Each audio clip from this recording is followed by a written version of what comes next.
Hanapin mo tuwina ang makabubuti sa iyo, hindi ang makapagpakasala sa buhay mo.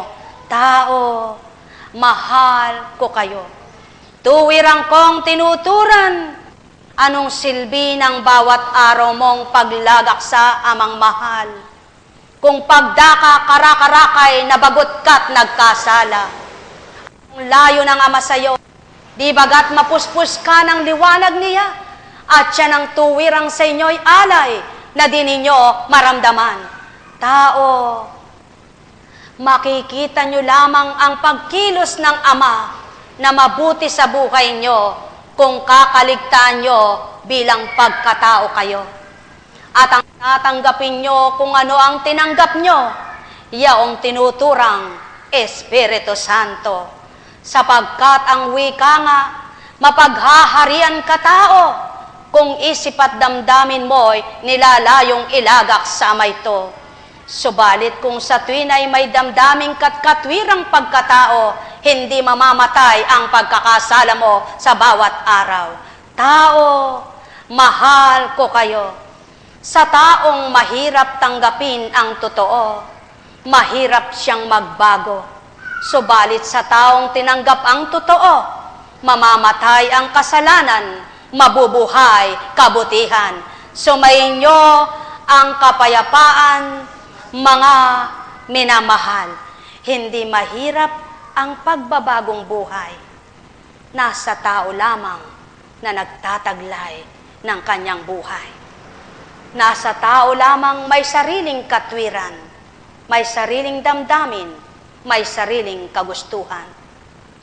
Paano ka magsasabi sa kapwa mo, patawarin mo ang nagkasala sa iyo, kung ikaw mismo'y di mo mapatawad ang nagkakasalang kabiyak ng puso mo?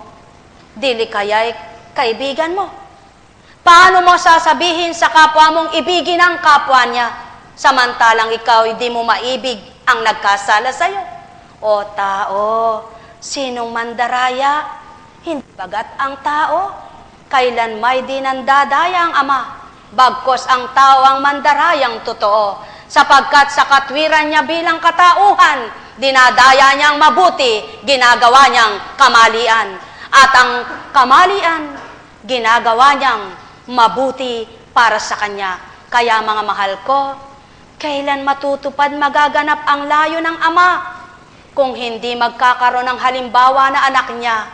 Kaya't kung tuwirang tinanggap mo ang espiritu niya, pakita mo taong tumanggap sa kanya. Ang may pandinig ay nakarinig. Sumainyo ang kapayapaan. Buhay po ang Diyos! Buhay po ba ang Diyos? Buhay po ba ang Diyos? Yan ang pawang katotohanan. Halimbawa, hinirang kang lingkod, dapat hindi ka na pumapasok sa gulo ng kapwa mo. Yan po ang pawang katotohanan. Ngunit sa palagay mo ay tagapag-akay ka, sa palagay mo ay tagapamagitan ka, ngunit nagugulo lalo sila. Hindi totoo yan. May iba ng espiritong pumapasok sa iyo, ngunit di mo matanggap. At yan ang hindi kayang tanggapin ng tao. Sapagkat may katwiran ang tao. Ngunit madadaya mo ba ang ama? Hindi mo siya madadaya kailanpaman. Kaya't kung layon mong dayain siya, nagkakamali ka. Sapagkat kislot lamang ng utak mo'y batid niya. Tibok ng puso mo'y nararamdaman niya. Yung pa kayang salita mo ang di marinig niya. Mga mahal ko, kahabag-habag po. Sapagkat kapag ang tao'y nandaya ng sarili niya, siya rin ang masasaktan at masasakitan. Kaya't kung tuwirang nakilala mo ang ama, huwag mong sabihing maraming magagalit sa iyo. Pabayaan mo yung di makaunawang magalit sa iyo, huwag lamang ang ama ang lumisan sa iyo. Buhay po ba ang Diyos? Sapagkat kapag ginusto ng ama ang galit sa iyo, ay mamahalin ka, magagawa niya. Magpakita ka muna ng katotohanan sa pagtupad mo at pagtanggap. Subalit, kung gusto mong magpakabanal, ayaw mo namang umiwas sa sanlibutan, magiging banal ka baga? Mga mahal ko, at yan ang layo ng Kristong itatak sa puso nyo. Kaya't binigay ang isang halimbawang katatakan na gawa niya sa lupang ibabaw. Hindi itinatak ito para pawalang halaga, kundi itinatak ito para mabuhay at ipursiging gawin ng tao. Mga mahal ko, pagharian nawa kayo ng liwanag, mawawaan ninyo ang layo ng Kristo, layo ng Ama, hindi ang layo ng kapwa nyo.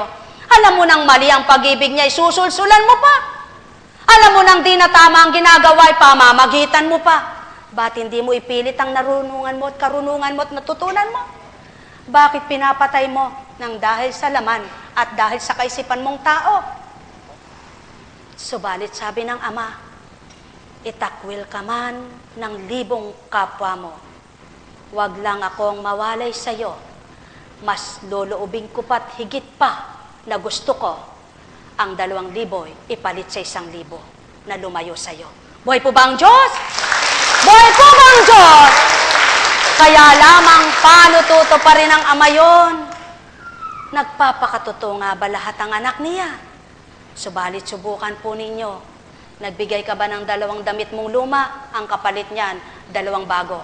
Buhay po ba ang Diyos? Buhay po ba ang Diyos? Mga minamahal ko, yung ibig kong sabihin, sabi ng Ama, pinagparaya mo ba ang 2 ugali mong luma? Yaong ikaw ay maramdamin, yaong ikay magagalitin. Papalitan ko ng bagong damdamin. Bagong damdamin na may pagmamahal at may katapatan. Bagong-bago ka at di na magiging luma. Kaya wag mong panghinayangan ang pinamigay mong luma, kundi ang iyong asamin, ang bagong kapalit ng iyong pinamigay. Buhay po ba ang Diyos? Buhay po ba ang Diyos? Kung minsan, darayain ng tao ang espiritu, mangangatwirang totoo. Sasabihin pa, sinumbong mo ba ako kay Apo Kunching? May kinwento ka ba kay Apo Kunching? Para sabihin kong katotohanan sa inyo, kung katauhan na lang si Apo Kunching, magsiuwi na kayo. Sapagkat anong gagawin si Apo Kunching? Anong gagawin ni Apo Kunching? At paano gagawin ni Apo Kunching? Subalit kung naniniwala kang espiritu'y buhay, hindi ka magtatanong, sinumbong mo ba ako kay Apo Kunching? Mahal ko, magnilay, magbulay. Kung batid mo at nakilala na ang espiritu, makikilala mong lubos na ito'y mahiwaga, na susuri ang isip mo, nagagawa mo'y nakikita. Buhay po ba ang Diyos?